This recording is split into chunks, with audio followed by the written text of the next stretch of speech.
Police ने भी कई सारे खुलासे किए हैं इसको लेकर। सर्वप्रथम तो दिल्ली पुलिस ने जो उचित समझा वो कार्रवाई करी है और भारतीयों को तो दिल्ली पुलिस पे गर्व है। ये बात सही है कि जो आज राजनीतिक तौर पे कमज़ोर पड़ गए हैं वो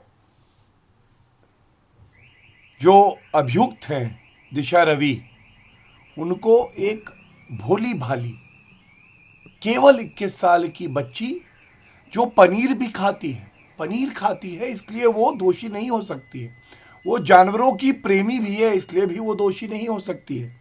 और वो परिवार का पोषण करती है, किस परिवार का करती है तो कांग्रेस पार्टी बता पाएगी, लेकिन इसलिए वो दोषी नहीं है, आरोपी नहीं हो सकती। और सच्चाई क्या है मैं आपके सामने रख दूं।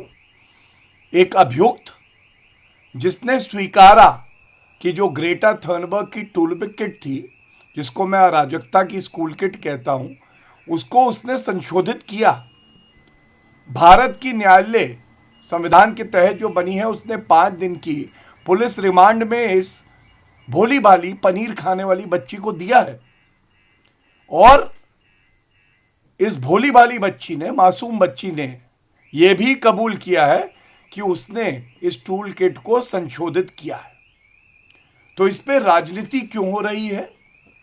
राजनीति इसलिए हो रही है कि इस देश में 2 वर्ग के लोग हैं। 26 जनवरी को बहुत पीड़ा से, लज्जा से भारतीय दर्द में थे और सर झुका कि हमारे तिरंगे का अपमान कैसे हुआ। वहीं जो अराजकता की खेती करते हैं, राहुल गांधी, प्रियंका वाड्रा गांधी, अरविंद केजरीवाल, ये लोग चाहते थे कि देश जले, लाशें हों, तो ये गिद्ध बन के उड़ते हुए आएंगे और उन लाशों पे अपनी राजनीति करेंगे। और आज प्रियंका वाड्रा गांधी ने कहा है, एक निहत्ती लड़की, निहत्ती तो कांग्रेस पार्टी की अध्यक्षा भी थी जब उन्होंने बयान दिया था कि ये आर पार की लड़ाई है, घर से निकल आओ। और उसके बाद जो निर्दोष नागरिकों की जान गई वो हम सब ने देखा। कानून को अपना काम करने दीजिए, ओछी हल्की गंदी राजनीति मत करिए, यही संदेश देना चाहेंगे। Sir, what's your take on it? And Delhi police has also issued a statement that they have done press conference, but opposition party are saying that it's wrong, it's attack on democracy. See, first of all, I think no person is above law, and Delhi police is conducting a very thorough investigation. Delhi police has taken appropriate measures, and I must say that every citizen is proud of the fact that perpetrators of crime are being arrested, and a strong message is being given to people who think they can violate the law of the country with impunity. But I must say that for every law-abiding citizen of the country, Disha Ravi is an accused person who has admitted that she did modify the toolkit that was shared by Greta Thunberg. She also has been sent to 5 days of police remand by the courts of our country.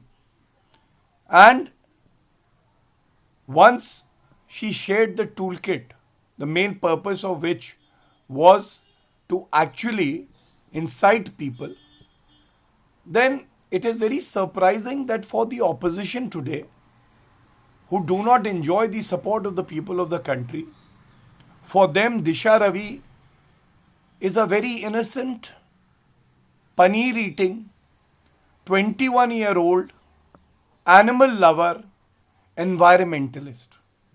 So I just want to ask them that if you are paneer-eating, if you are an animal lover, then according to the opposition, you can't be an accused. Read the law of the country, read the Constitution, Indian Penal Code and other laws, and let the police do its job. And every citizen has immense faith in the institutions that have been set up under law. नमस्कार, मैं हूं मानक गुप्ता। अगर आपको हमारा ये video पसंद आया हो तो इसे लाइक और शेयर जरूर करें, और हां, हमें सब्सक्राइब और फॉलो करना ना भूलें ताकि आप देश और दुनिया की कोई खबर मिस ना करें। तो जुड़े रहिए हमारे साथ और देखते रहिए न्यूज़ 24।